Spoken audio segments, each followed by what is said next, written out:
Happy Sabbath, everyone. I would like to welcome you to our Public Affairs and Religious Liberties Symposium. It is a wonderful day to be alive in Christ. We are going to welcome you now from the Central Jamaica Conference of Seventh-day Adventists. And before I formally introduce the program, I'm going to ask you to go ahead and click the share button. If you're watching on Facebook, if you're watching on YouTube, go ahead and click the share button and let someone know that we are here and ready to share under our important topics for this afternoon. I'd like to say, please pardon us for being just a little bit late. We were having some technical difficulties, and most of those have been sorted out. And you're praying people, so we're going to ask you to continue to pray with us that the Lord will prevail and that He will be praised. My name is L. David Harris. I'm the Communication Director here at the Central Jamaica Conference of Seventh-day Adventists. And as I said, just about 20 more seconds, I'm going to introduce the program formally, and we will get underway. Thank you for your patience. Thank you to everyone who's live with us in the Zoom platform, everyone live on YouTube, everyone live on Facebook. Okay, I'm going to go ahead and pray just to get the technical part started and then introduce the program formally. Let's go ahead and pray. Father in heaven, thank you for the privilege we have to share things that are more than just important, but critical, especially during the times in which we live. I'm asking you to cover us in all of the technical issues. Cover us with all of our panelists who've been preparing, and that your name will be glorified. In Jesus' name I pray. Amen and amen. Again, I'd like to welcome you now to the Public Affairs and Religious Liberties Symposium that we will be hosting for just about 2.5 hours this evening. It's a privilege for us to come to you from the Central Jamaica Conference of Seventh-day Adventists, and I would like to just quickly introduce the outline of the program, and then I will introduce our evening's moderator. We're going to begin with a musical praise time, prayer, of course, welcome and introduction of the moderator. That will be me. Greetings, another song of praise. We're going to get to know very briefly the panelists before they begin, and we'll have 2 segments. And once we get to those particular segments, you'll understand where we're going with those. Another song and closing thoughts. And if you understand how the Sabbath works, when we get near to the close of the Sabbath, we'll have a Vespers thought and then let you go with prayer. I'm delighted to make your acquaintance if you've never come onto our platforms. And I'm going to ask our sister, Jackie Bennett, to go ahead and begin with a musical praise. Sister Bennett, the time is yours. Thank you, Elder. The first song we will be doing is hymn number 422, Marching to Zion. Come we that love the Lord, and let our joys be known. Join in a song with sweet accord, join in a song with sweet accord, and thus round the throne, and thus around the throne. We're marching to Zion, beautiful, beautiful Zion. We're marching upward to Zion, the beautiful city of God. Let those refuse to sing who never knew our God, but children of the heavenly King, but children of the heavenly King may speak their joys abroad, may speak their joys abroad. We're marching to Zion, beautiful, beautiful Zion. We're marching upward to Zion, the beautiful city of God. Then let our songs abound and every tear be dry. We're marching through Emmanuel's ground. We're marching through Emmanuel's ground to fairer worlds on high, to fairer worlds on high. We're marching to Zion, beautiful, beautiful Zion. We're marching upward to Zion, the beautiful city of God. Amen. And the next song we'll be doing is hymn number 470. There is sunshine in my soul today. There's sunshine in my soul today, more glorious and bright than glows in every earthly sky. For Jesus is my light. Oh, there's sunshine, blessed sunshine, when the peaceful, happy moments roll. When Jesus shows his smiling face, there is sunshine in my soul.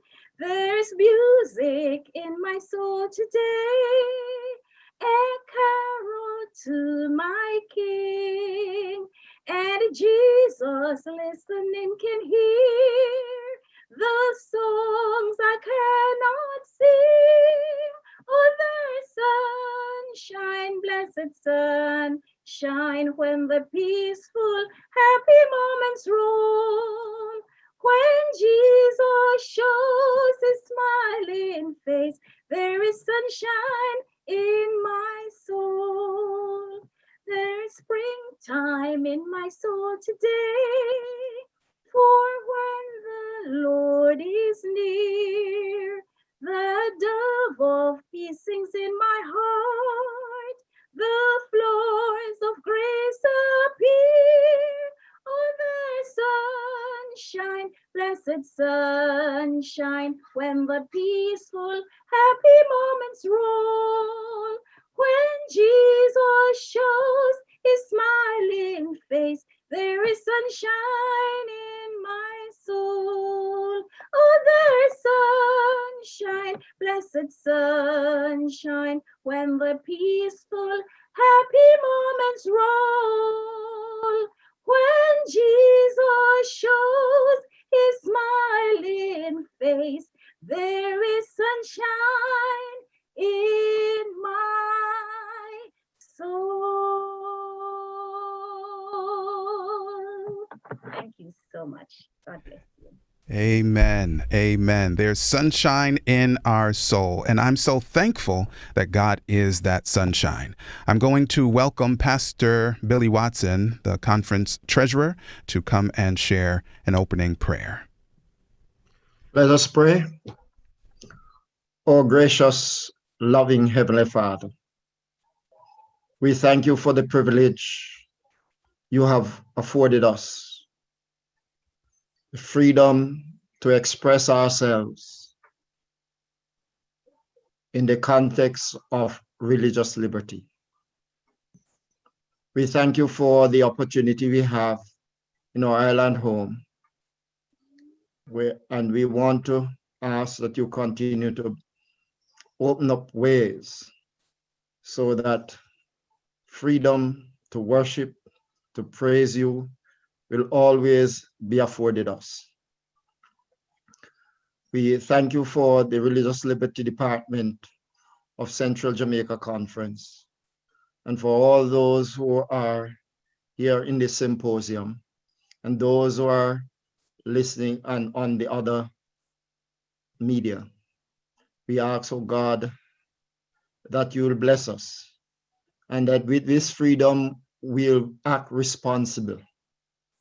And during this meeting, clarity will be given, better understanding of how the department works and how it can assist and help in the propagation of your gospel and in the freedom of all human beings. especially when it comes to religious matters.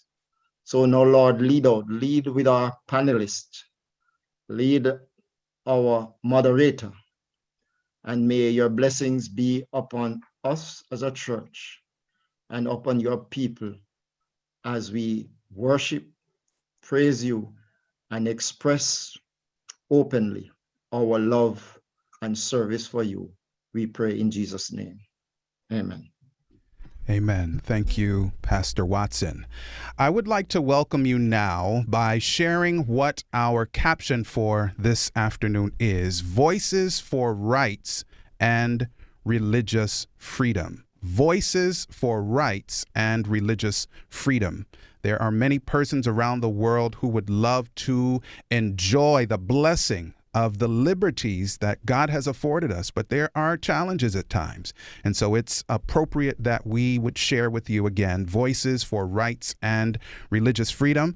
I'm going to introduce to you now our moderator for this afternoon's program, Pastor Neville Barrett. Many of you know him as the executive secretary for the conference, but he's also the public affairs and religious liberty director. And of course, he has served his church and this conference in particular for a good number of years.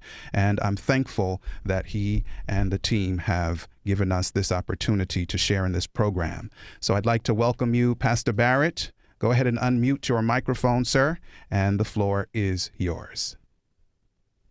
Thank you very much, L. David Harris, our able and dedicated communication director.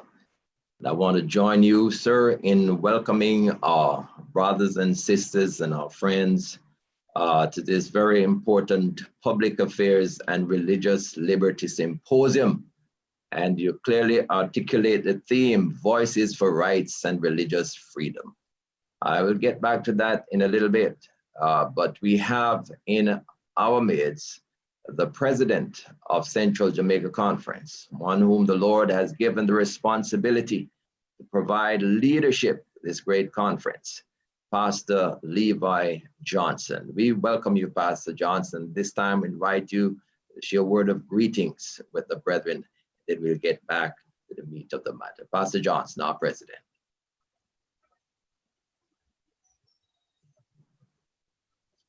Thank you, Pastor Neville. Happy Sabbath to everyone. I am grateful not to be a part of the panel because that is not really my field, but I'm grateful to be among this illustrious group of individuals. And thank you for the opportunity, Pastor Neville, to greet God's people here in the Central Jamaica Conference, on the virtual platforms. And it is a joy to have you. As we talk about religious liberty, public affairs and religious liberty, we are talking about a freedom of conscience. And in this context, and I hope the scholars will not get at me, you have choices. You have choices, especially when the church is on the virtual platform, because there are many platforms that are available. But this afternoon, in this context, you have made the choice. You have exercised your choice. Many choices you have, but you have exercised your choice to be on the virtual platform of the Central Jamaica Conference as we engage in this special symposium. So while I greet you on behalf of my fellow officers, Elder Watson, who is online, Pastor Neville, our executive secretary, and all of our pastors, we want you to know that we are not abusive when it comes on to how we organize the work in the Central Jamaica Conference. So our pastors are committed men and lady, and I want you to take note of that. Men and lady. because the Seventh-day Adventist Church, I'm speaking to the Seventh-day Adventist Church, Central Jamaica Conference, and nationally, the Seventh-day Adventist Church does allow female to serve as pastors, and I say amen. And we have adopted that. And we here in the Central Jamaica Conference, we're pleased to have a female pastor. And I want you to know that she's doing an outstanding job. So we greet you, administrators and workers, departmental directors, our members, men and women, boys and girls. We are one big family. But as I greet you, I always carry a burden for the church. I always carry a burden for the church. And as we discuss this very important topic, very important subject, and I commend you and the team, Pastor Neville, for structuring this program. But let us remember that we're one family. We are one family. We believe in the unity of the Spirit, the unity of the Spirit. And even though, I must underscore this point, but even though we do have choices, and we believe that one, especially in the era of religion, we are free to express that choice. However, after we express that choice in terms of our selection to become a part of a organization or a denomination, we must remember that we're asked and will be held accountable to adhere to the policies and the guidelines and the rules of that organization or that denomination or that religion. We are Christians. And we are members of the Seventh-day Adventist Church. Christians, and we are members of the Seventh-day Adventist Church. We are members of the Seventh-day Adventist Church. And I want you to know that membership comes with responsibility. In other words, and I know the panelists will pull this apart, because there are many individuals who feel that, okay, you become a member of the Seventh-day Adventist Church, and you think you are free to do all that you want to do, whatever you want to do, and no one can talk to you. That is not biblical. We are part of the body of Christ.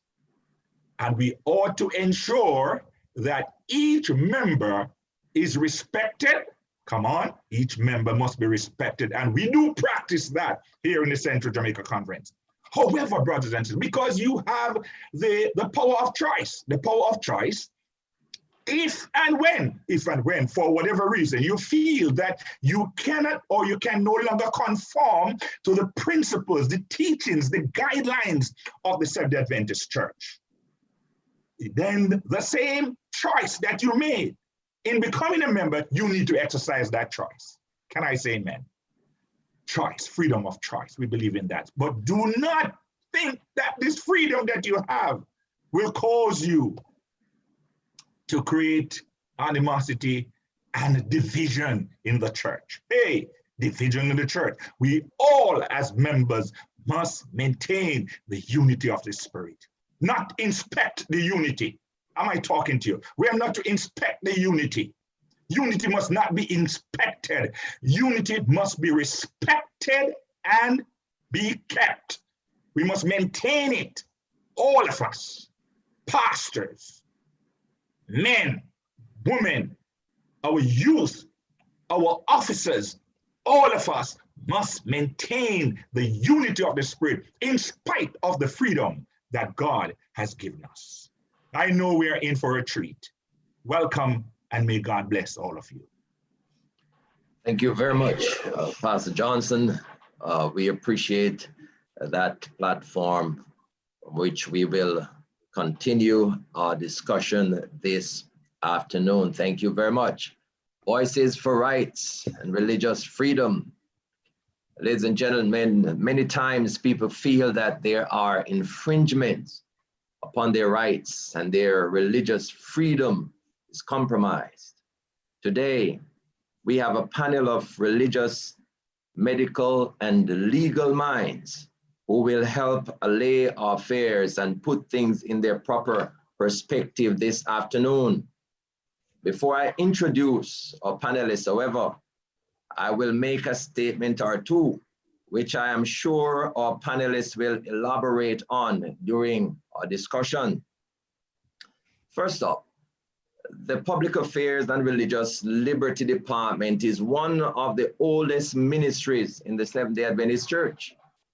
This department has been involved in representations to governments, Congress, and decision-making assemblies to ensure the protection of religious liberty and human rights.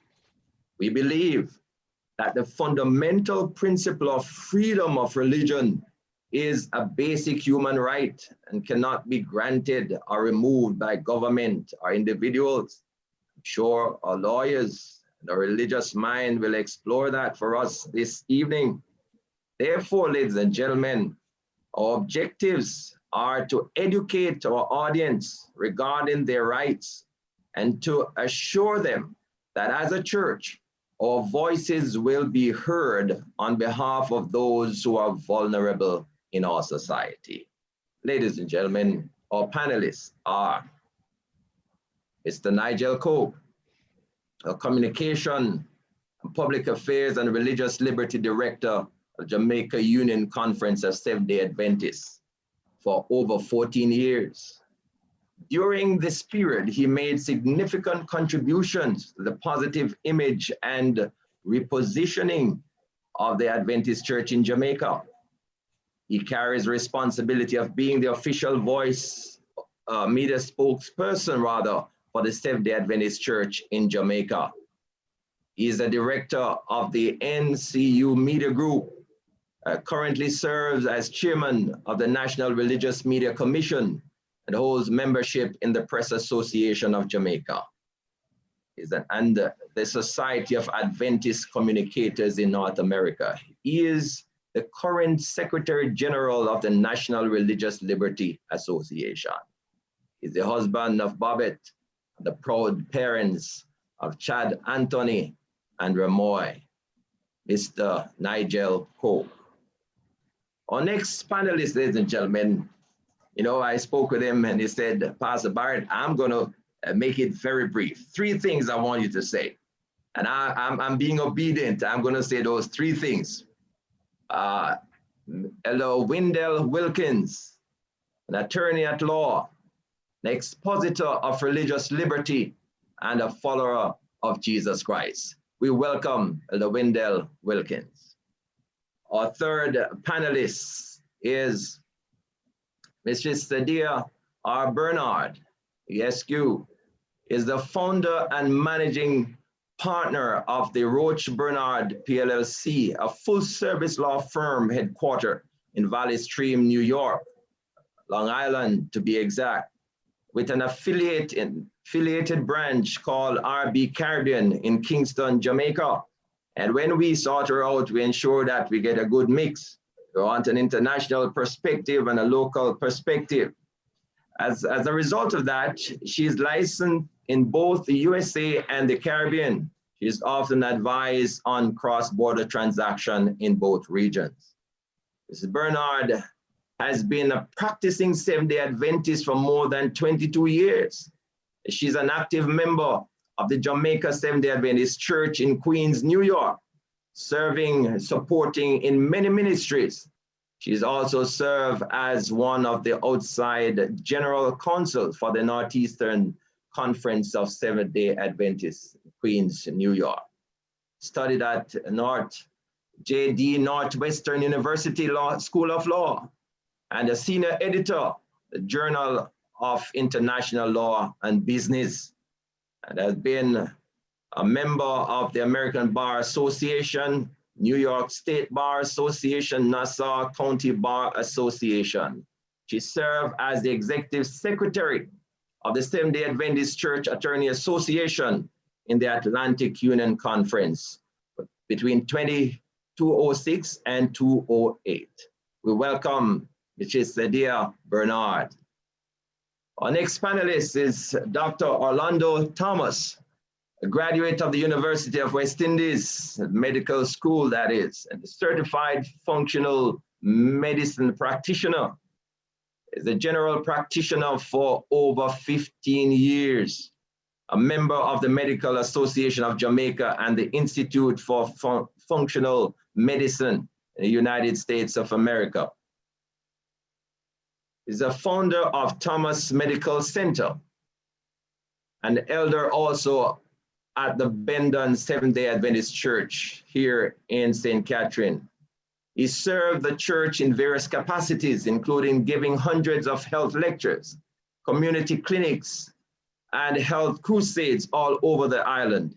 His main focus is on prevention and the cure of chronic illness using natural food, supplementation, and lifestyle changes. Married to Denise, 3 children, Abigail, Annabelle, and Orlando Jr.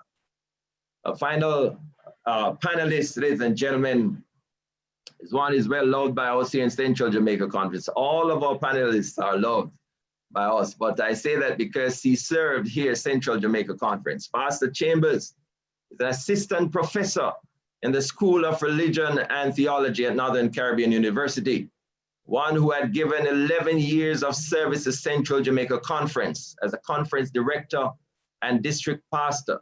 While at CJC, he served in various departments, including communication, health, public affairs, and religious liberty. He also holds a BA in religion and a Master of Arts in pastoral theology from Northern Caribbean University and IATS, a postgraduate certificate in software engineering from Liverpool University, and very soon will complete his Master of Information System from NCU. He's the husband of Roxanne McCoy, the father of Jaheim, Danae, and Jahiel. We'll welcome our panelists, ladies and gentlemen, and we have a number of questions that we will be directing to our panelists, and we know that you have your questions as well. You can type your question, and we will have my co-moderator, co-host, David Harris, will take a question from the Zoom platform, on the Facebook and YouTube platform, and we'll direct those at the panelists at the appropriate time. But we have a number of questions that we want to direct to our panelists at this time, and they will be asked on the 5 major subject areas that you would have seen on your flyer. The biblical foundation for religious liberty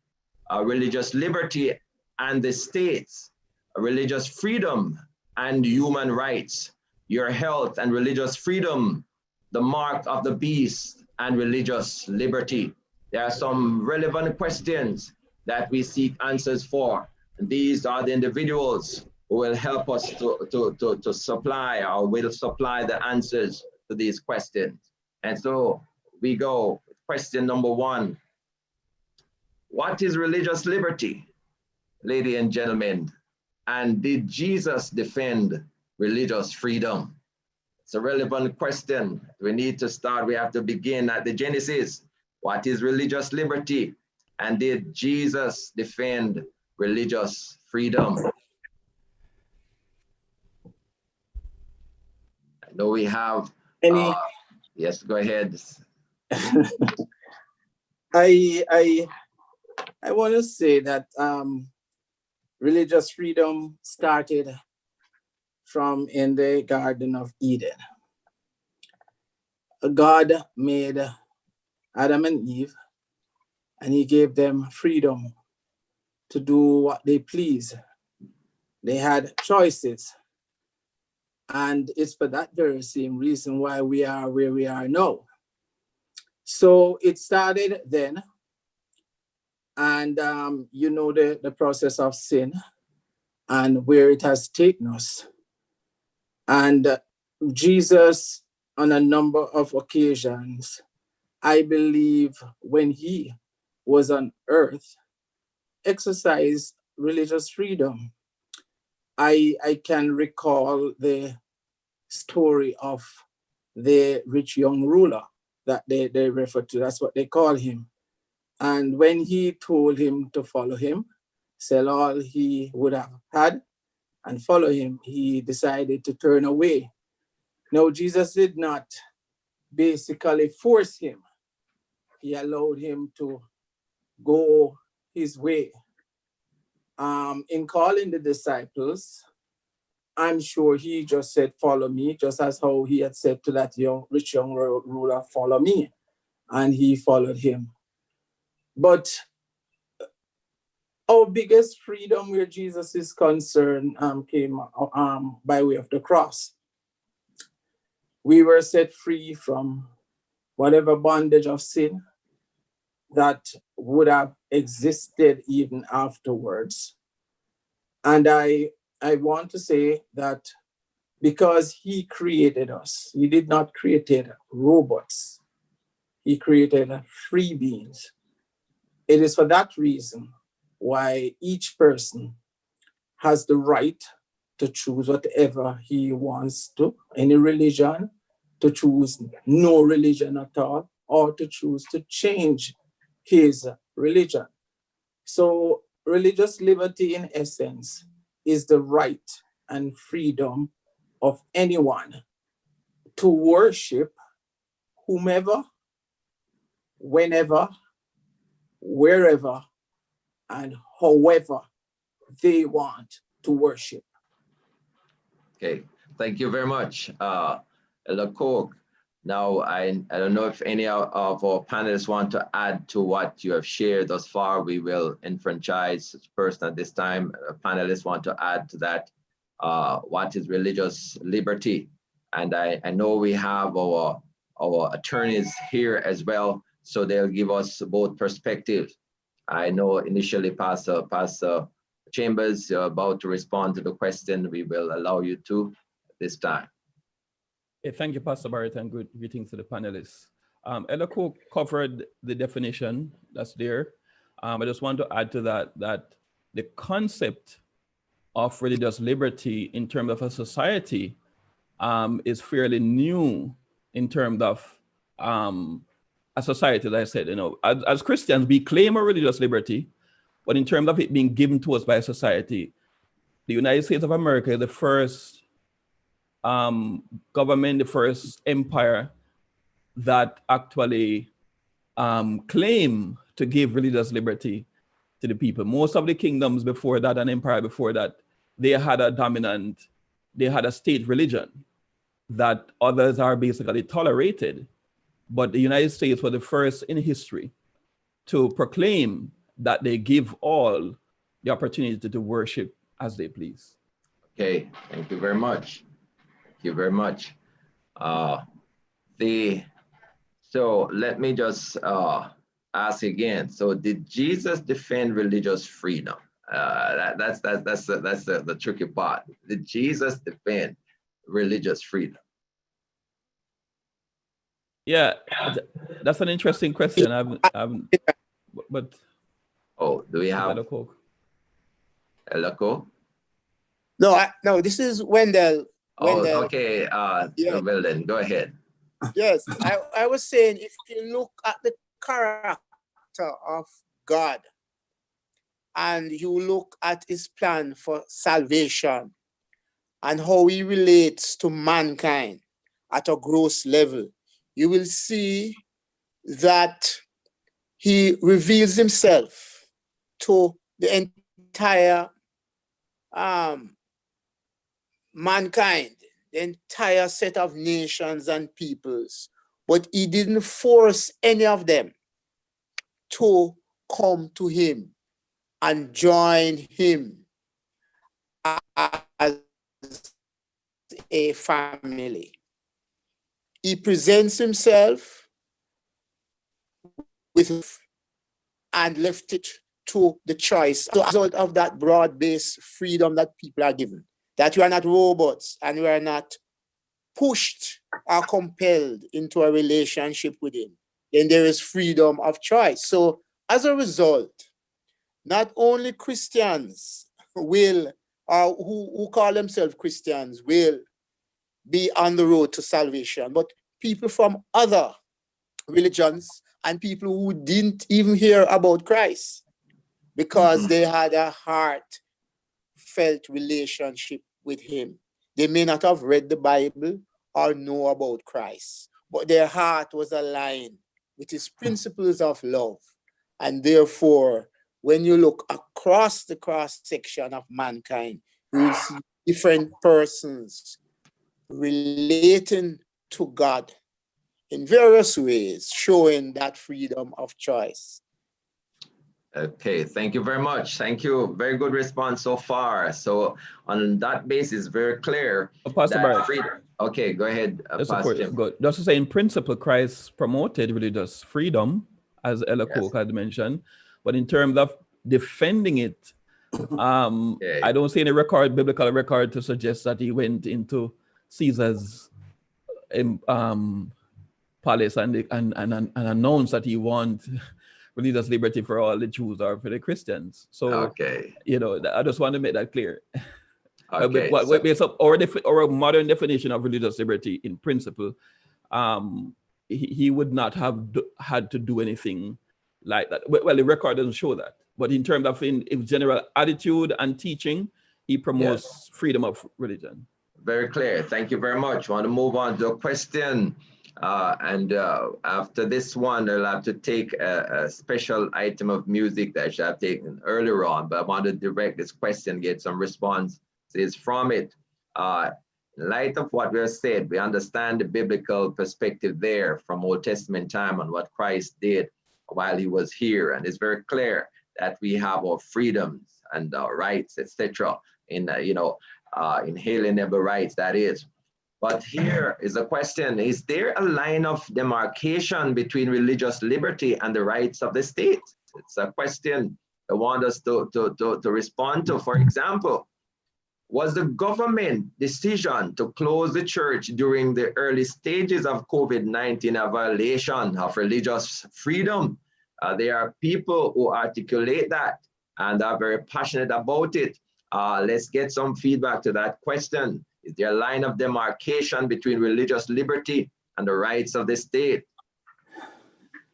The rights of the state is to protect its citizens,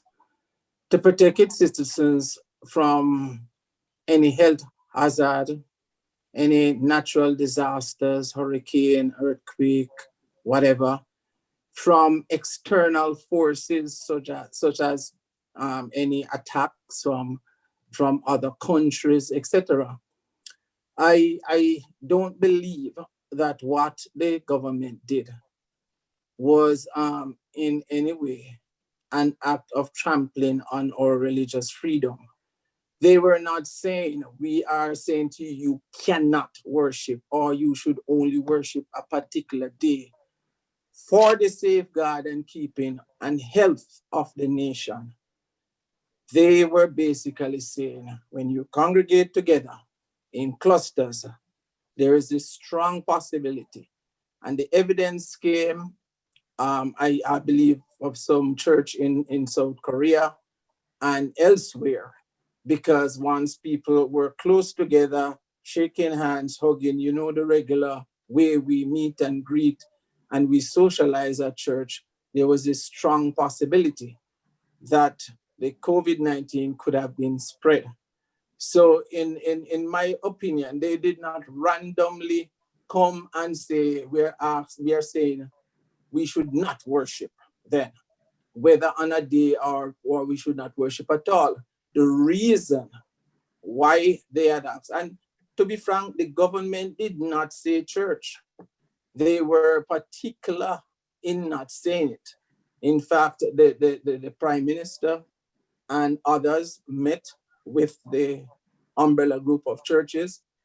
I was present there representing the church when it came on, in particular, to the Easter section of the year, because they were saying that Easter is sacred to a number of churches. And so they wanted to know if they should, so to speak, tighten the screw during that time, because that would be the time people will then go out and might party and might go to beaches and all of that. and all the other religions who would have been celebrating Easter, not Adventists, agree that he should do whatever is necessary in order to keep the nation in good health and to keep lives.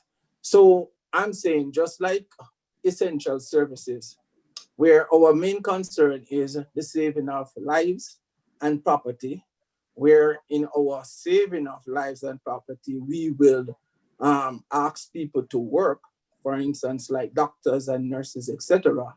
In this situation, I didn't see where the government trampled on our religious liberty.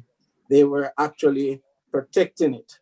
I know there are persons out there who are saying, well, you know, it shows how easy it is for them to trample on it because they could use that.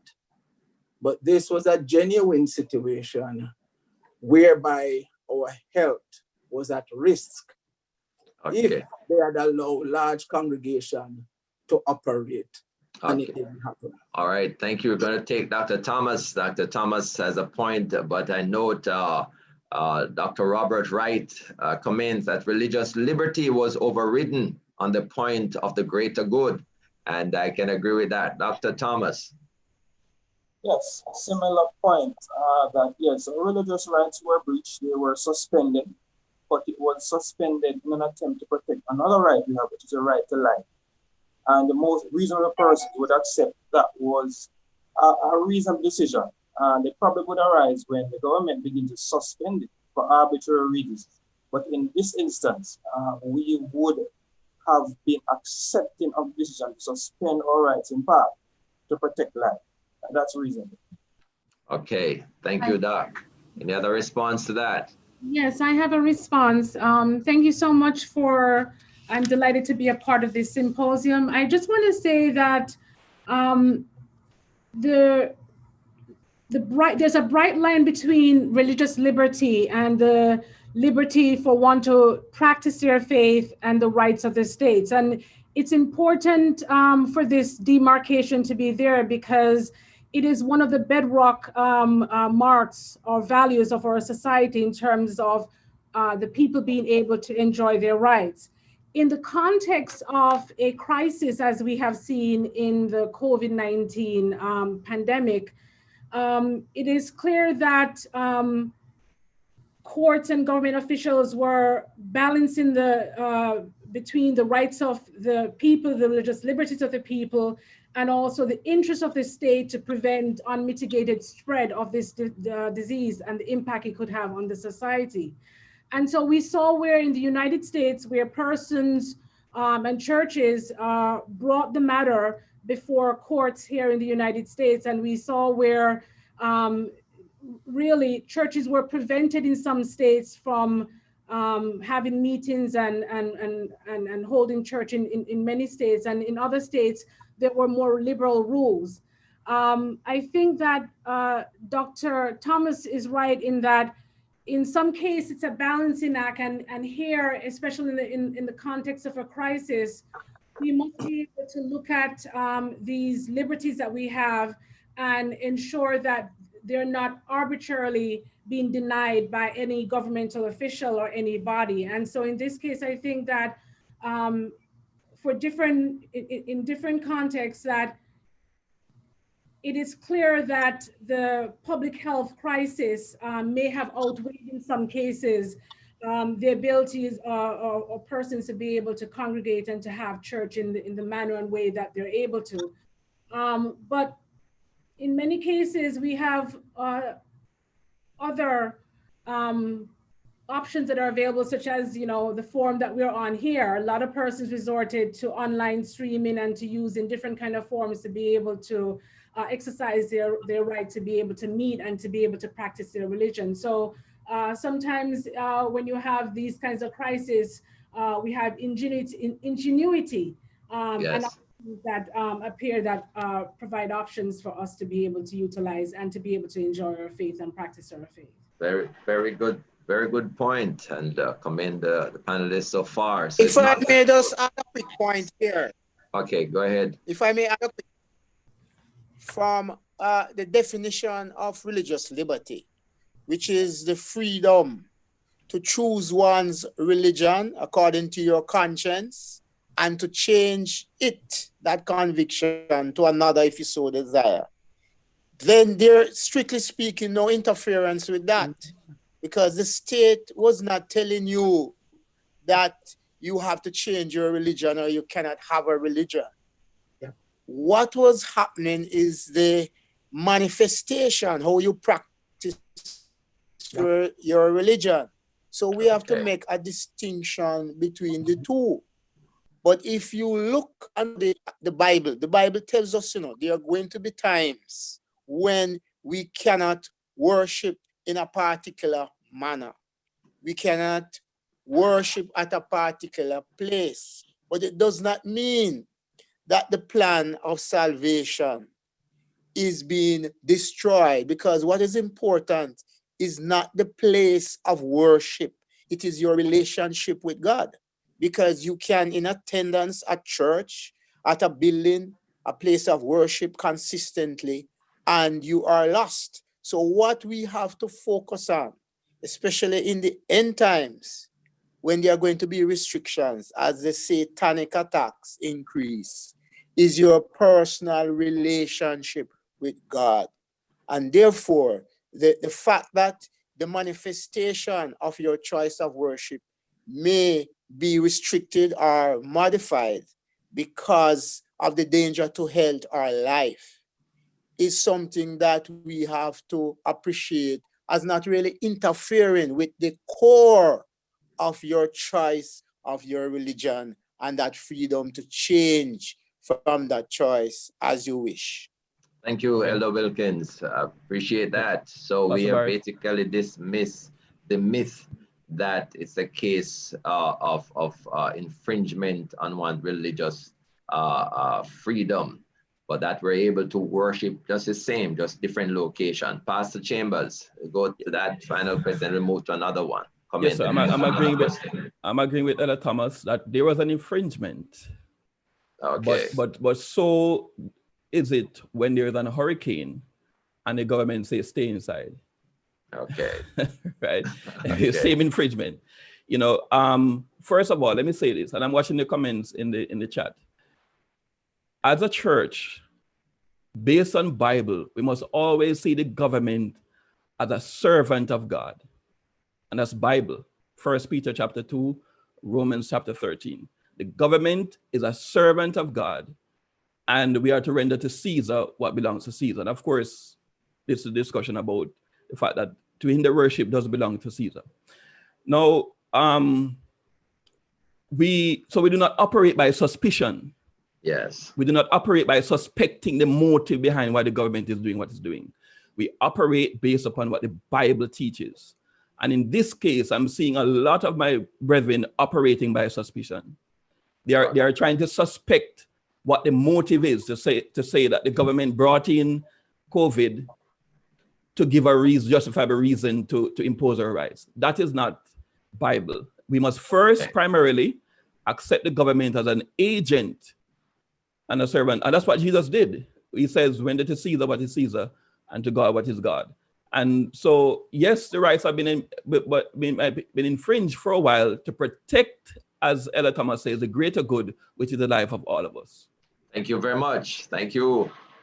Next question. What are the circumstances? What are the circumstances under which the government can exercise its authority in a manner that impacts religious liberty? I think you covered that somewhat, but there may be some aspect of it that needs further attention. What are the circumstances, right, under which the government can exercise the authority in a manner that impacts religious liberty? I just want to answer the question by pointing out that we need the state to be able to enforce religious liberty. So when we started, we defined what religious liberty is. Without the state as an actor, to enforce religious liberty and the freedom for all persons to be able to exercise their religious liberty, we would not be able to live in a society as we do today, where there are many different religions and people practice different beliefs. And so we need the arm of the state to be able to enforce that freedom for all people, all faith believers, to be able to exercise and to live without interference, whether it's from other persons, majority persons, or it's from the interference from the state itself. So it's an important factor in terms of ensuring religion is religious liberty is held by and enjoyed by everyone. Thank you very much. Thank you.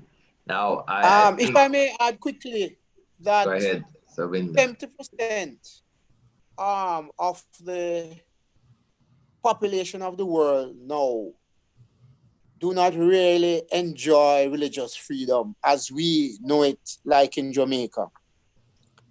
There are states where you are persecuted, where you are restricted, where there are limitations. So mankind, through the state apparatus, is always operating as an agent of the evil one to suppress worship.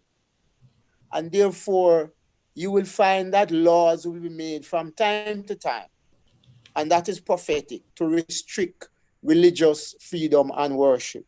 What is important in all of this is, notwithstanding the passage of these laws, that we, wherever we are, continue to worship. The form of worship will vary. Sometimes we can only worship in our home, sometimes in a place of worship. Sometimes we have to hide and worship. But the most important thing is, notwithstanding the impact of state laws that will be passed from time to time, as Satan becomes more oppressive and uses his human agents, is to have a relationship, that freedom that God has given us with him, to protect us in our worship experience and in our relationship with him. Okay, thank you. I want to shoot another question from section 3, just to change the mix a little bit. As a church, why should we defend religious freedom, and should we defend it for ourselves or everyone? So often we talk about our religious freedom and it's being infringed upon, etc. But what about others? Should we look out for ourselves, or should we defend religious freedom for everyone? We should defend religious freedom for everyone. We should do that because we, especially Seventh-day Adventists, believe that every single human being has a right to choose, not to choose, or to change. It is one of the biggest challenges that we face, because from time to time, if you go to all our public affairs and religious liberty information, it would tell you that Adventists believe in the freedom of all religions, all denominations, whether it is Hindu, Mormons, Catholic, all, because the suppression of freedom of one is a threat to freedom for all. And we have to be careful how we infringe on other people's right by maybe defending our right. We can't operate in isolation, because to do that would go against all the facts, reality, and the aim of religious freedom. Okay, thank you. Thank you. Any other response to that? And we're going to, when you're through, Pastor Chamber, and take a response from the panelists. We'll take a break, a song, and take a few questions, Elder David, from the platform that we have. Go ahead. Yeah, just to follow up with, sorry, go ahead, Sister Bernard. Thank you very much. I just want to emphasize that as believers, we must defend religious freedom until time no more. If we do not, we risk our very own freedoms being taken away by the next majority ruler or government. We cannot be narrow-minded or narrow-focused to defend our own freedoms as believers or as Seventh-day Adventists. We should look around us and ensure that the least among us, the person with a minority view, that they have the freedoms that we enjoy. Because if we don't do this, we will risk losing our very own freedom just because we're focused on only what we believe. If those persons with a minority view or a dissenting view are not able to practice their freedoms or their liberties in society, we should be concerned, and we cannot sit by idly or sit by comfortably thinking that we are okay. We are not okay. And so we always have to be gatekeepers of the freedoms that we enjoy, whether it's today or tomorrow. Well said, Sister Bernard, Pastor Chambers. Just to add to what Sister Bernard said and Elder Cook says, that evangelism alone, let me just not go too far. If we're the only ones who have the right to practice our religion, then nobody else will have the right to convert to our religion, because your religious freedom is restricted. Yes. So evangelism is one key. You know, it's interesting that when we're in a country like Jamaica, where Adventists is prominent, we can easily think that we can ignore the rights of others. But when we get into a country where we are the minority and we need to evangelize, then we start clamor for religious freedom, you know. Mm-hmm. But when we sit as queen, you know, we don't feel that it's necessary for smaller groups to have religious freedom because we are in the majority. But it's always interesting as human nature that the main majority group is always willing to hinder the religious liberty of this minority group, and vice versa. So evangelism is one key aspect as to why we need to defend religious liberty of all. And to back up Elder Pastor Barrett, just to back up Adventist religious liberty, we practice the maxim that says the best way to safeguard our own rights is to advocate for the same rights for everyone else. Amen. Well said. Thank you. And I just want to remind everyone also that, you know, a lot of times, because, you know, many of us, we live either in Jamaica or in the United States, we live in liberal societies where there is religious pluralism. People practice many different religions, and they're able to do so without molestation or interference from the state. But we have other nations, China, Japan, North Korea, where some of these have very repressive regimes, and people are not able to worship as we do or have the freedoms to be able to do that elsewhere. And so let us not only think of where we are or where we happen to be living now, and understand that the scope is much broader in terms of the work that we have to do to ensure that there is religious freedom worldwide. Thank you. We're going to take Dr. Thomas. Thomas. Yes, on the message board, Dr. Wright raised a very tantalizing question, one which I've often pondered myself. You raised the point about Satanists in the US advocating for their satanic symbols to be placed in public, just as the Ten Commandments might be placed in schools. You know, as we go after religious freedom, you know, how many of us would appreciate a Satanist, say a child taking part in devotion at school and praying their satanic prayers in a school, just as our Christian children pray their Christian prayer? It is a troubling prospect, but if we hold true to what we say, we should understand that we are going to have to be open to everybody doing whatever they want, however they want, within this context of religious freedom. I'm not sure everybody fully appreciates that, but that's what we are saying, that everyone, even the Satanists, should have the right to worship who they want, when they want, and how they want. Well said, and that goes right back to a definition, as you said. I think Elder Cook, in the opening statement, made reference to the Genesis. You know, God gave us all freedom of choice, and Adam and Eve had that. They exercised it. And so the whole matter of religious freedom, as was stated, is not something that is given to us by government or taken away from us by government or individuals. It is ours. And so we exercise it. I appreciate the response. So the person who decides that he wants to worship Satan and have their belief share, that's their religious right, and they have a right to do so. That's what I'm hearing. That is the concept of religious freedom. We'll get back to a few questions, but Elder Cook, we'll take a break. When we come back, there's a question I jumped over a while ago, I want to go back to it. When we get back, you can ponder that.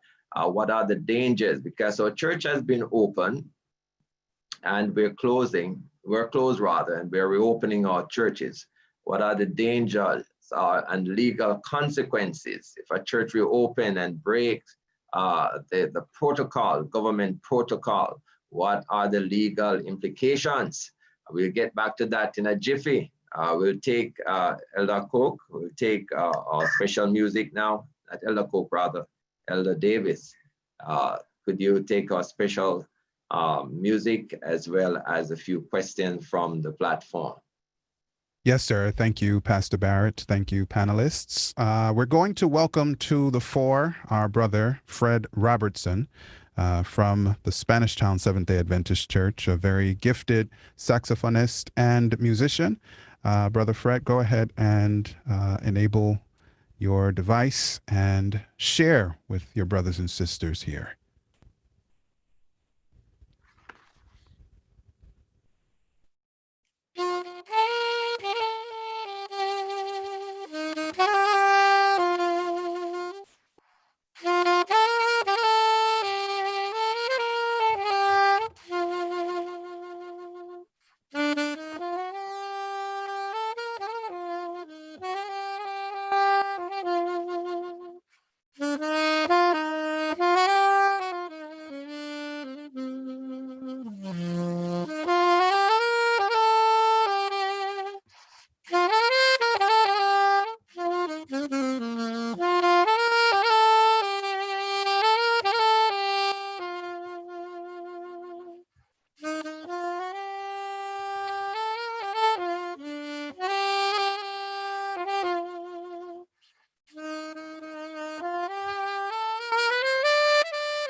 Amen. We are so happy that God has chosen to give us his son to be crucified so that we can have the freedom to live for him.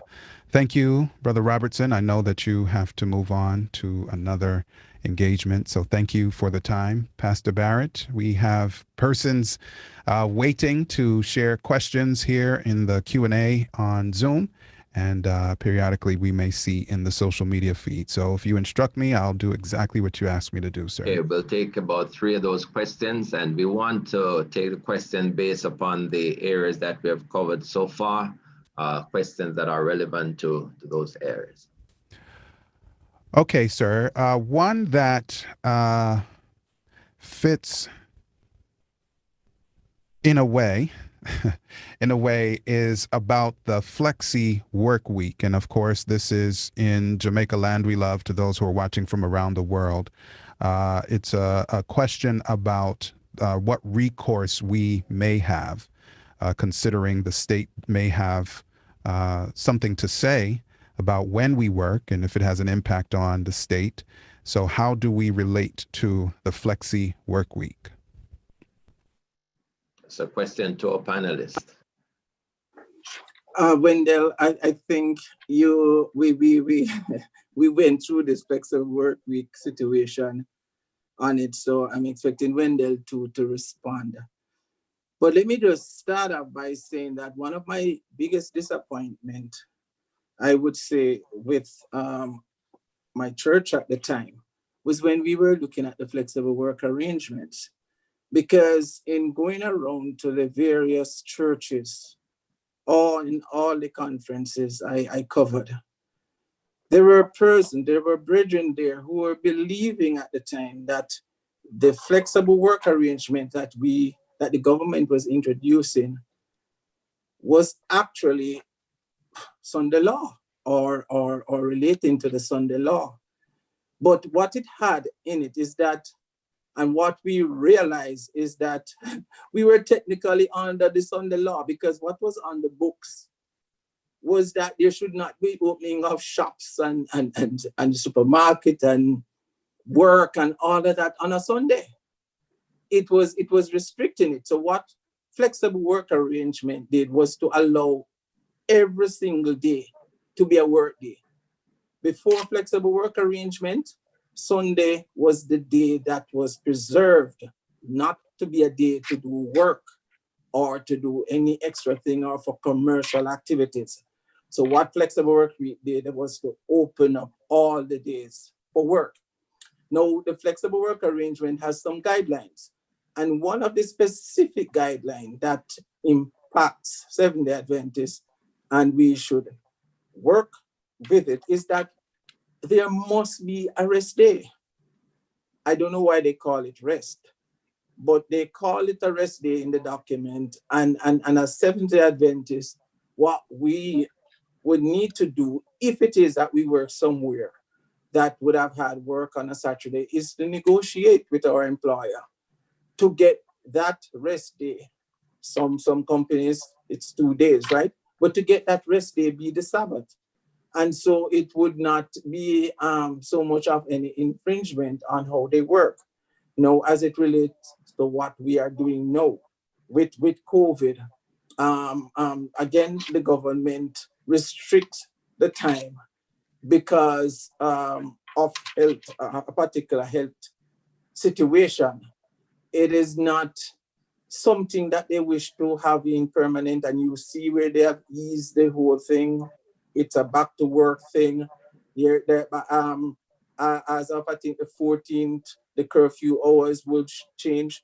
These are just temporary measures, and they're looking at flexible work arrangement in light of COVID, because in it, I mean, a number of persons can be working from home. I had the challenge with the BPO sector, who were basically saying that Adventists are not infringed, although persons there in senior position told me they were. And we find that with COVID, a lot of the work was at home. And I'm saying every company can be flexible, and each company can be flexible, because as I've always said, it is not that the total employee population is Seventh-day Adventist. So work will not be shut down. But then, of course, some companies are inflexible, and sometimes government might have to change guidelines, but each company from time to time, and the lawyers can come in on this, I expect Wendell too, they have their rules and regulation and stipulation as to how people work according to the business that they're in. And Seventh-day Adventists need to be the best worker to ensure that they get their accommodation and things like that, so that their religious right is not infringed upon. All right, okay. Thank you, Elder Cook. I know that question basically came up, but we have a question that question will actually fall under. And seeing that it's on the floor, let's deal with it and done. It says the question is, what recourse exists for individuals whose educational or work experience is threatened by their religious conviction? I know that question falls quite appropriately under this subheading. So now you responded already. I'm going to ask someone else to respond to that question and take this one into consideration so we don't have to go back to this one again. And we'll come back to the two questions that you have, El David. One of our panelists. Wendell? Yeah. Let me repeat the question.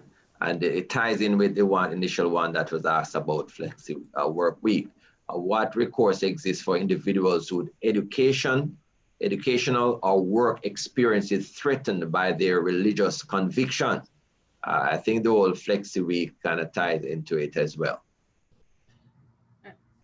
This is well, the approach that the church has adopted is to seek accommodation, because we know by virtue of the Jamaican Constitution, your right to have a religion and to practice it is protected.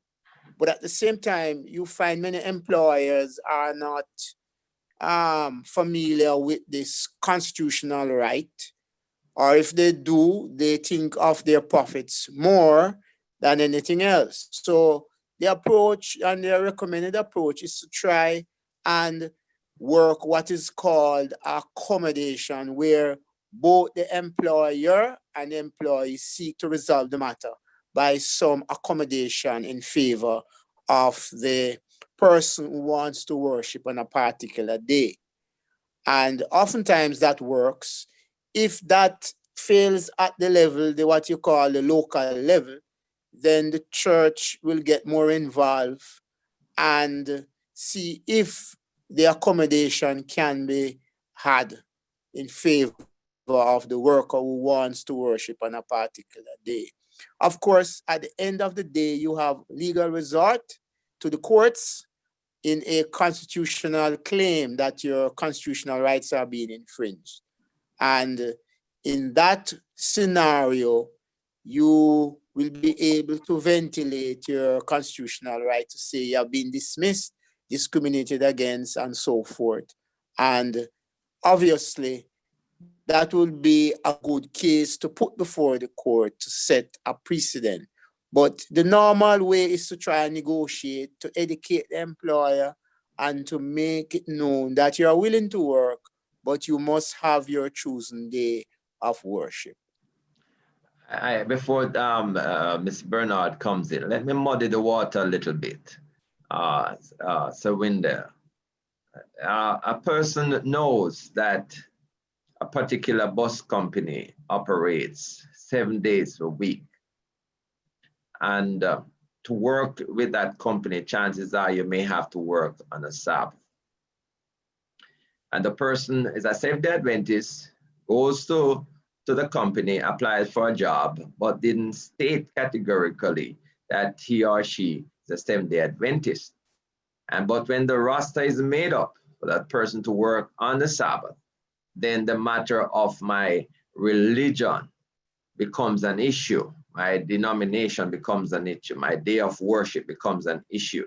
Does that person still have the right to argue in the sense that it was not stated at the Genesis and he signed a document of his willingness or her willingness to work anytime he's called upon?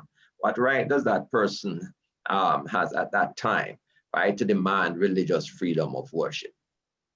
Okay, thank you. This is a difficult question. I'm sorry. You see, but the approach that recommended is to make full disclosure at the very beginning, so that there's no issue going down the road. And if at the job interview, for example, that is disclosed that my particular day of worship is this day, and you do not get the job, then by faith, you proceed. And many times we have seen testimonies where people are blessed by the Lord by sticking to a situation of trusting the Lord. Although you may not have gotten the job. There are persons who, for example, may not be Seventh-day Adventists or Sabbath worshippers at the beginning. They are employed, they change their conviction and become Adventists, and it becomes a problem. Again, it is to remain faithful and stick to your position of faith in the Lord, and try and negotiate the position of an accommodation. But certainly, if you sign something to say that you are willing to work on the Sabbath, then it's going to be a contractual problem. And you can face the consequences of dismissal unnecessarily because you had agreed contractually to work on that day. So in that setting, again, you will have to try and negotiate and get an accommodation, notwithstanding the fact that you had signed to work on that day. Okay, Mrs. Bernard. Yes, I just want to agree in that whether it's within the employment context or it's within the educational context, the worker or the student is afforded protection under the Jamaican Constitution and also under many constitutions of other liberal societies such as the United States as well. It is quite clear that it doesn't matter where or when, at the point in time that the worker or the student seeks to exercise that right, that he or she would be protected under the laws. But in terms of a practical approach, I agree with Mr. Wilkins that if you're seeking employment and you have the conviction, faith conviction, whatever faith that may be, that you should discuss that at the outset. However, keep in mind also that persons change their faith or persons become converted once they're employed or they've become a student. And so it is a reminder that if you have that conviction, you should discuss it with the employer at the outset. And at the moment that you develop that conviction and you anticipate any conflicts with the employment rules, you should also bring that to the attention of the employer. It does not change the outcome though. The worker or the student, depending on the context, is afforded by protection by the law. Okay, thank you very much. And anyone of our panelists want to, okay, we move to the next question, El David. Yes, sir. This one is in particular relating to when we were transitioning to different days that we could shop during, I think it was phase 2, relating to the crisis. While not necessarily an overt threat to religious liberty based on what I'm hearing, what bothered some, and I want to highlight some Seventh-day Adventists, was that while Sabbath was designated one of the days of shopping, etc., Sunday, a day where markets were normally open, that was the original time there, were designated, albeit restocking day, a day of relative rest. So the question is, was this agitation justified within its context? Some persons having a problem with Sabbath being one of the designated shopping days before the adjustment had been made. Go ahead, Pastor Chambers. Yes, as I think either Wendell or Ella Coke said it earlier. Yeah, Ella Coke, that originally we were living under Sunday law in the sense that Sunday was the only public holiday in the week. So in principle, Saturday is a regular work day. Mm-hmm. And the government is not Adventist. So we are, if they're not going to be thinking as Seventh-day Adventists.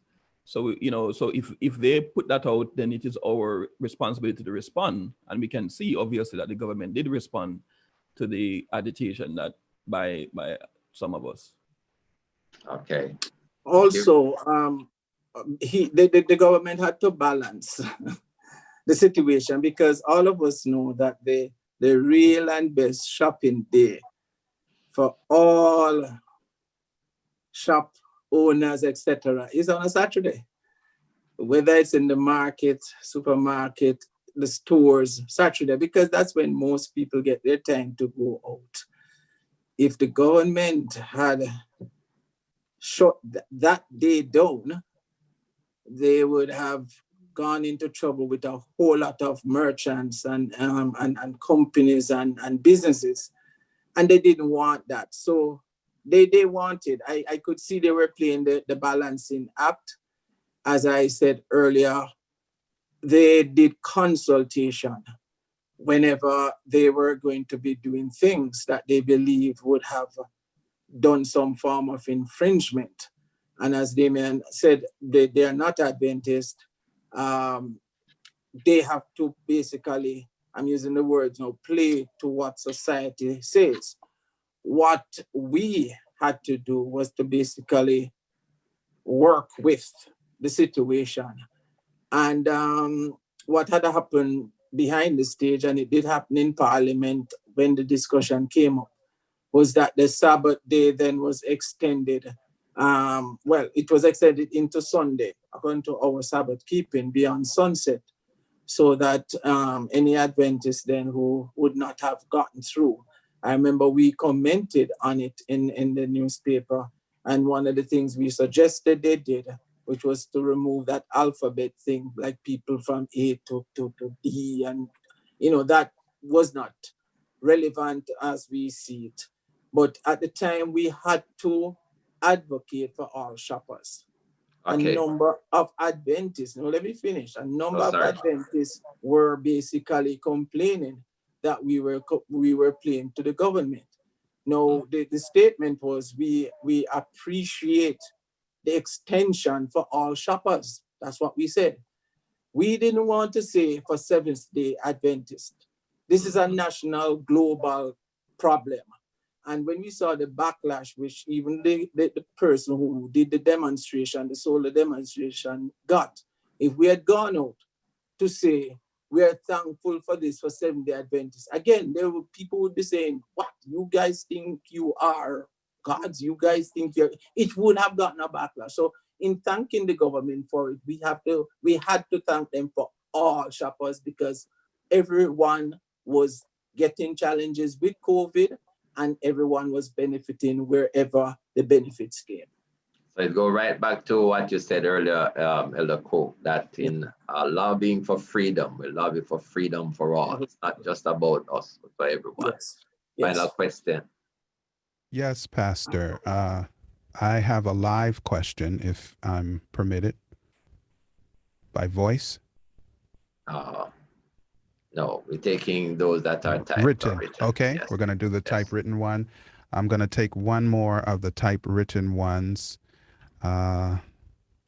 Let's you can hold on the questions for Okay, now, sir. then, Okay. David. We have a few important Okay, sir. ones we want to cover with the panel before we move. So just want to hold on that a little bit.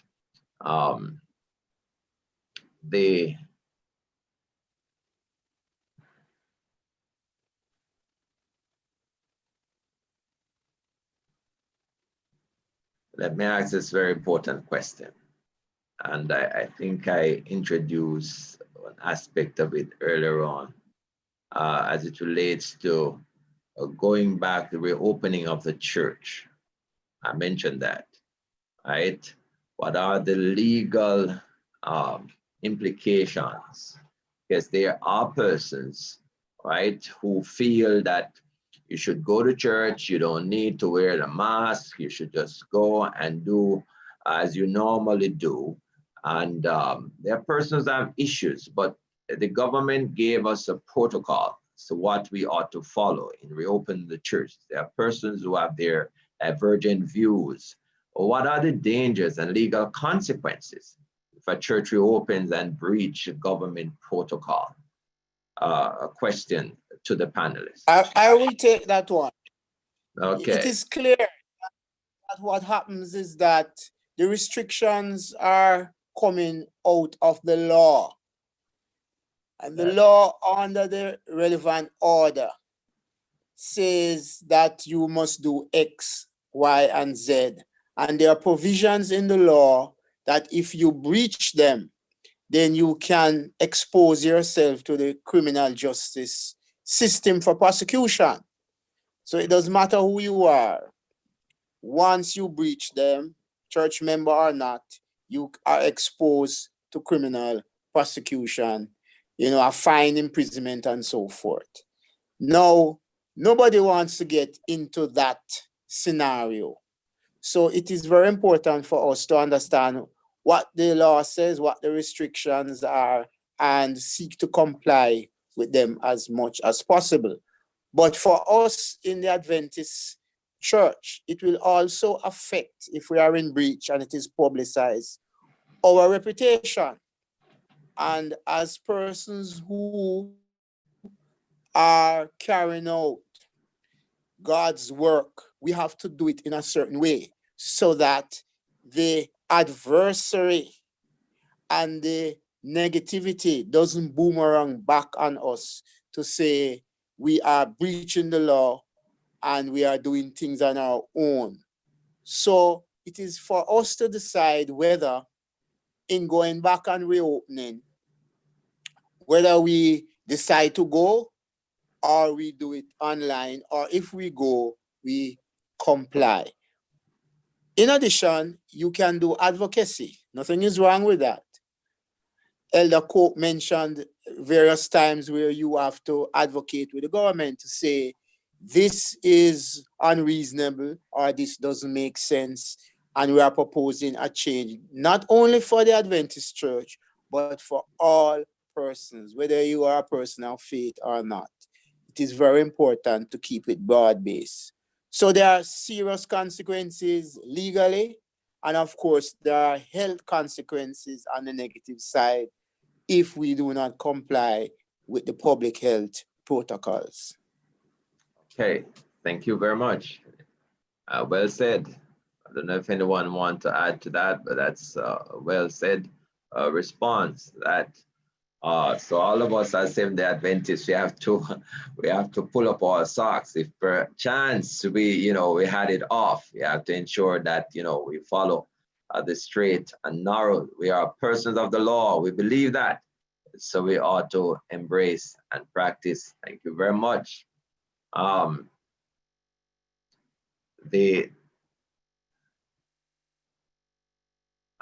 this is a very important question. There are a number of persons who were left at sea and individuals who were stranded in other countries during COVID-19. There are some of our members overseas now. There's some who are complaining and even say, well, the church not doing much to advocate for their rights to get back in the country. Unfortunately, the government has opened up the borders to some extent, as we know it, for our brothers and sisters to get back home. But was there an infringement on the rights of persons who were left at sea or in other countries during COVID-19? There's a question. I want the panel to react to that one. This is very important because, sometimes the church gets a lot of bad name or blamed for not doing what they're supposed to do. But was the government exercising its right in protecting the lives of the people? I know this is similar to a question we asked earlier on, but how do we approach this one, panelists?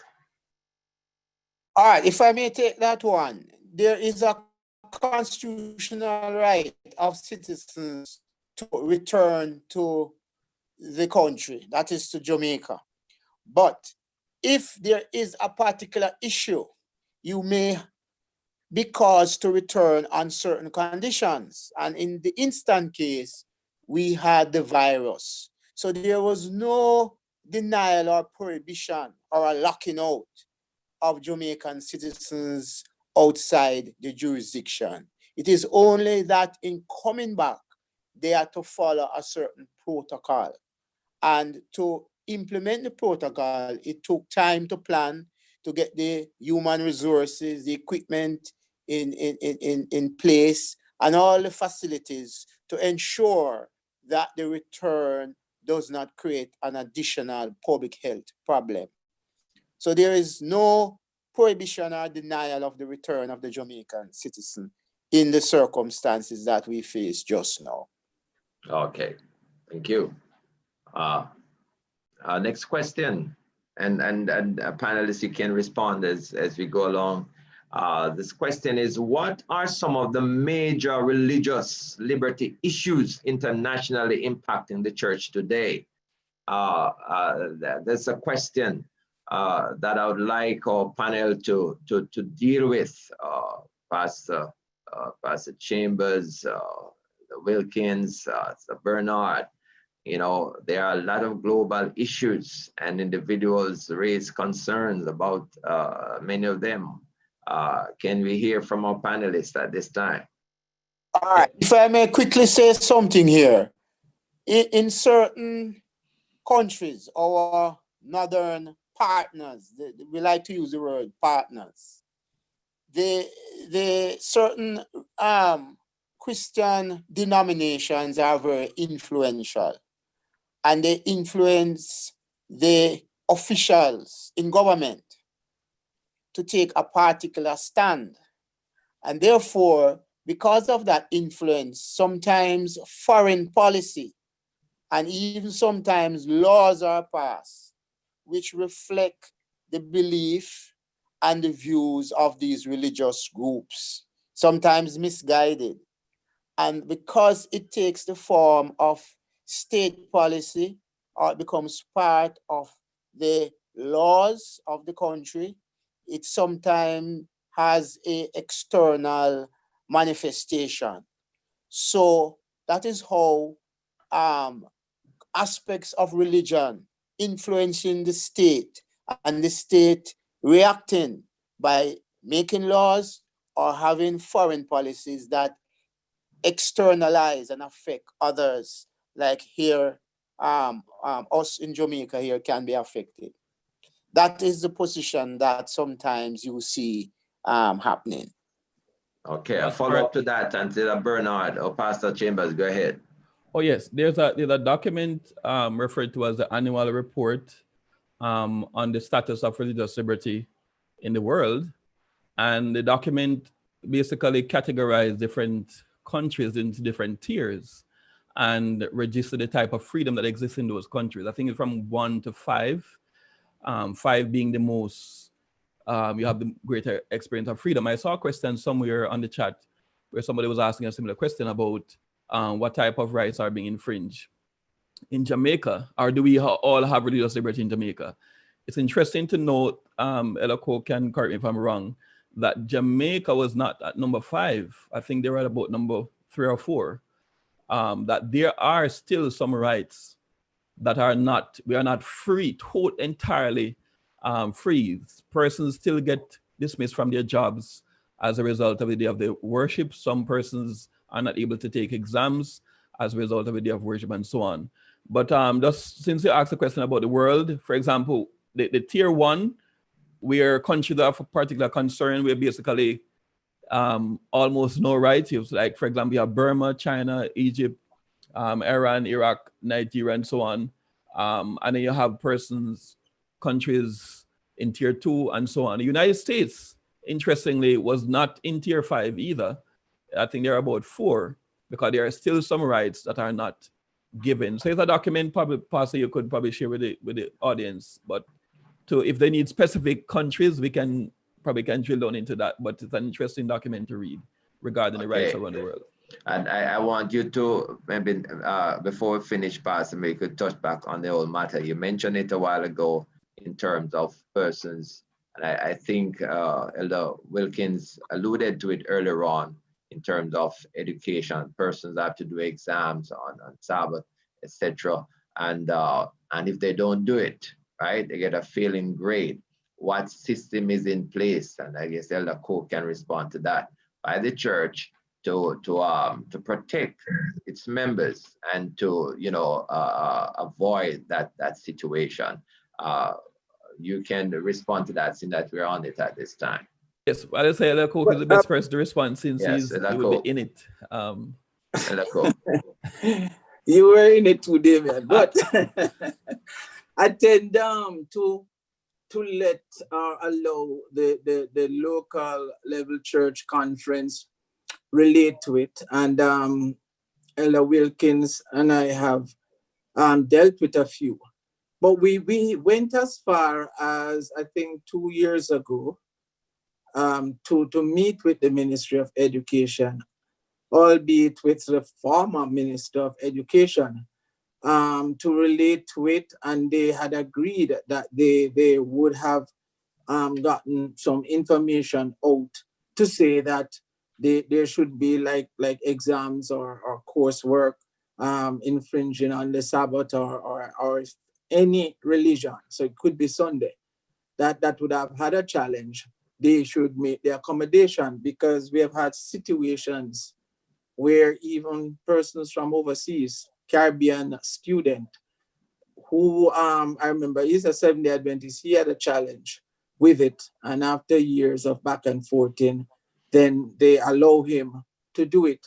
But what we normally would do is basically to arrange a meeting with the university or the high school, but it's mainly universities that are within this context where education is concerned.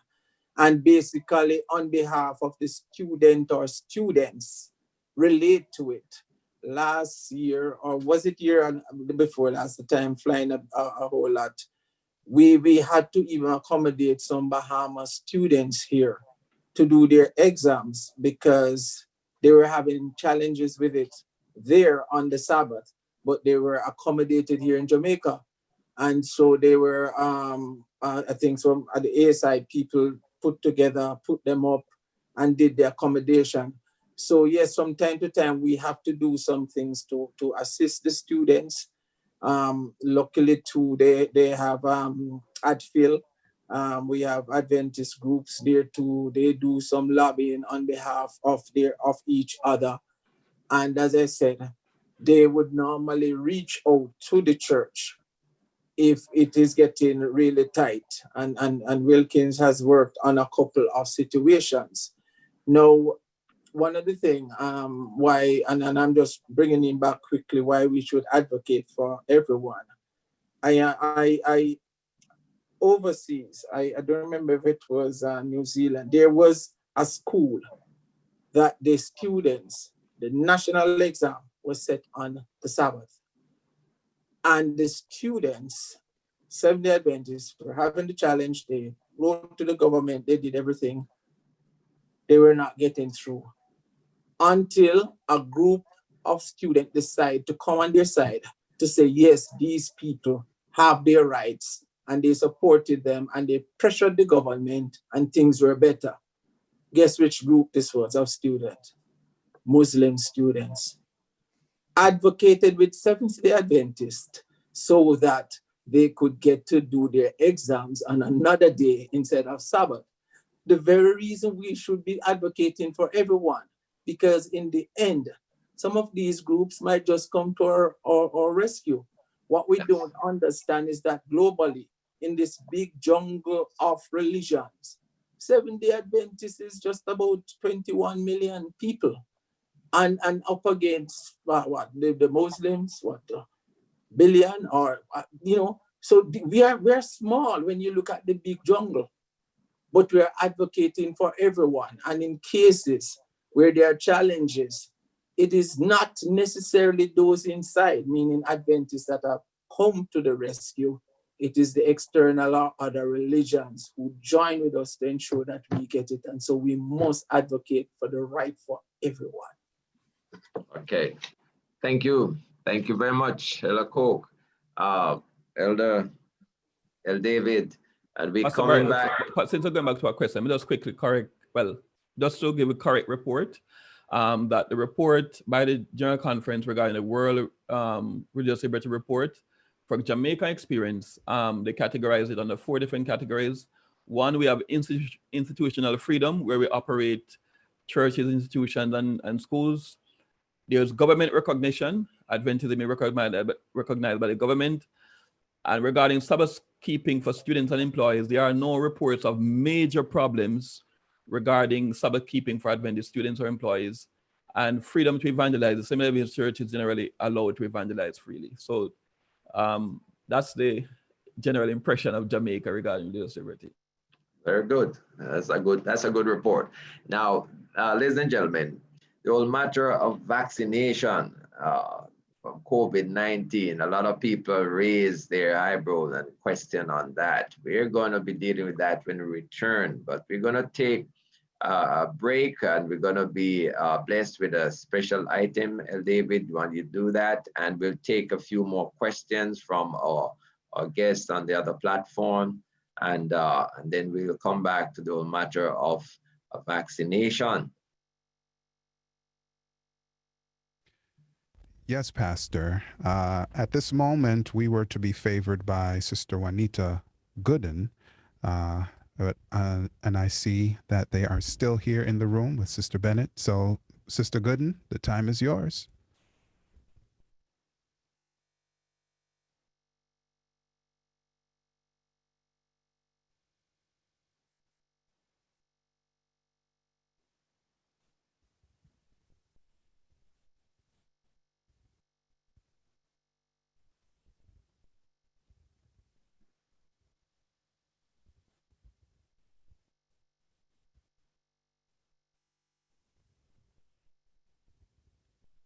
I see that it is unmuted, but I'm not hearing you.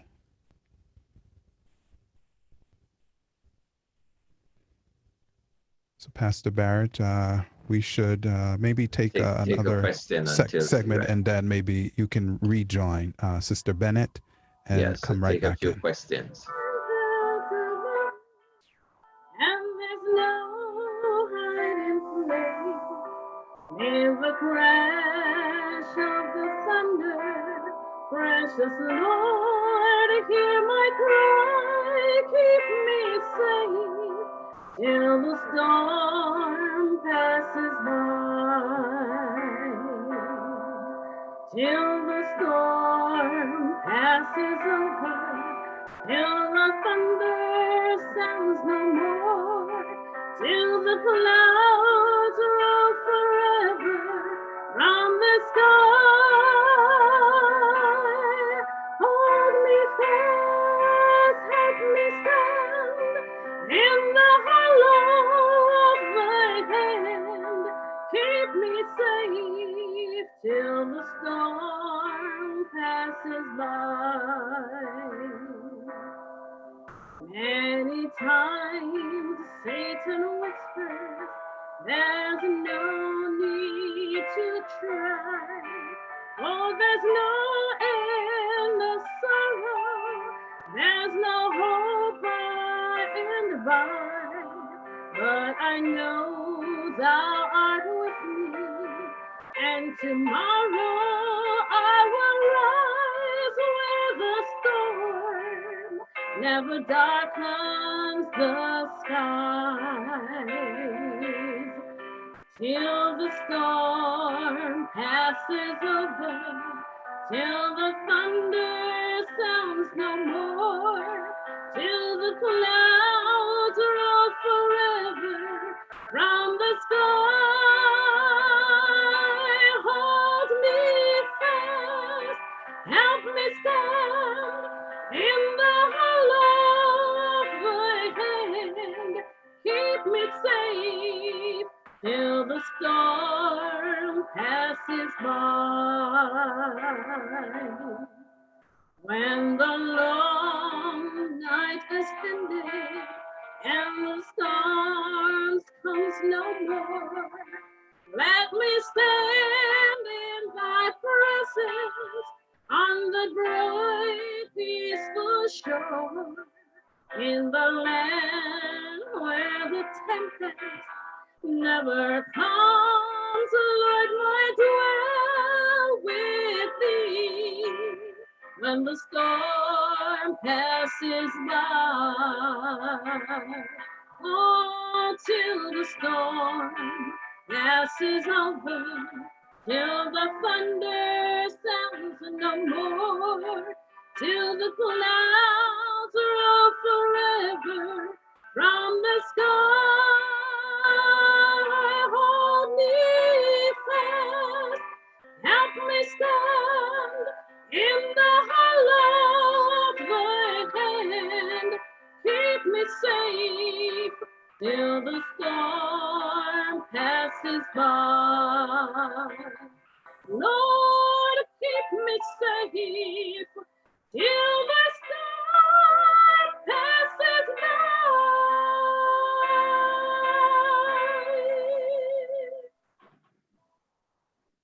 Amen. David, do we have a question from the other platform? We'll take 2 more questions if there are any. If not, we'll move. Yes, there's one question. It's difficult sometimes to answer exclusionary questions. We heard what religious liberty is, but only allusions to what it's not. What is religious liberty not? Okay, question to the panelists. What religious liberty isn't?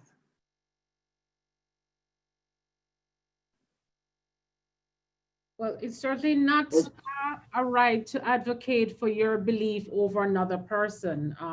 So clearly, even the minority view must be given liberty. And so it's clearly not a position for anyone to take, whether it's in the majority or whether it's in the consensus or the pluralistic point of view of elevating one's right or belief over another.